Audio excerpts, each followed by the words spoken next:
चाणक्यपुरी मोहल्ले में श्री गुरु गोविंद सिंह लंगर आयोजन समिति द्वारा मनाया गया गुरु नानक देव जी का प्रकाश पर्व।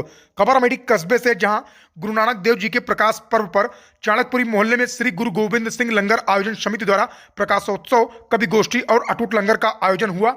श्री गुरु गोविंद सिंह लंगर आयोजन समिति की ओर से आयोजित कार्यक्रम में गुरु महिमा के गुणगान के साथ मानवता की सेवा का संदेश दिया गया। पंजाब प्रांत के मोगा जिले से आए बाबा मनोहर सिंह जी ने श्री गुरु ग्रंथ साहिब का प्रकाश किया।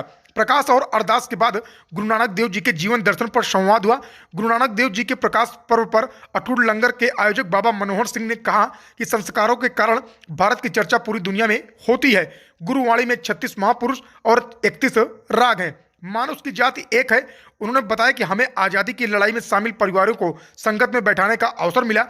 यहीं से हमें खुद के बजाय औरों के लिए काम करने की सीख मिली। संस्कार ही हमारे देश की पूंजी है। यदि हम संस्कारों से दूर हो रहे हैं तो इसमें बाहर के लोगों का कोई कसूर नहीं। जो खुद के लिए चाहते हो वैसा ही काम और व्यवहार दूसरों से करो, यही गुरु का फरमान है। वह गुरु की व्याख्या की और कहा कि इस संसार में लोग अज्ञानता के कारण डूबे हुए हैं। लोग धन संपदा के पीछे भाग रहे हैं। जीवन यात्रा और संसार सागर में कुछ भी स्थिर नहीं है। मनुष्य के सत्कर्म ही याद किए जाते हैं। दरबार साहिब में सभी धर्मों को अपने अपने ढंग से पूजा अर्चना की छूट है। युधिष्ठिर और दुर्योधन की कहानी सुनाई और कहा कि ईश्वर से कुछ मांगने की मत भी प्रभु ही देता है। वरिष्ठ पत्रकार अमरीश मिश्रा ने कहा कि गुरु नानक देव जी ने संसार की यात्रा करके मानवता की सेवा का संदेश दिया।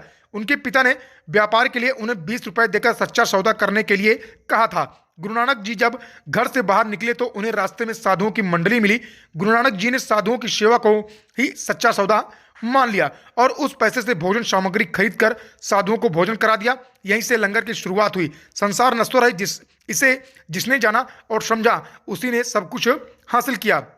अवकाश प्राप्त प्रोफेसर डॉक्टर अर्जुन पांडे ने कहा कि दरबार साहिब में हर धर्म के लोगों को अपने अपने इष्ट की पूजा भजन कीर्तन की स्वतंत्रता है। सिख धर्म की यह सबसे बड़ी विशेषता है। यहाँ सर्वधर्म सद्भाव विचारधारा को सबसे अधिक सम्मान दिया गया है।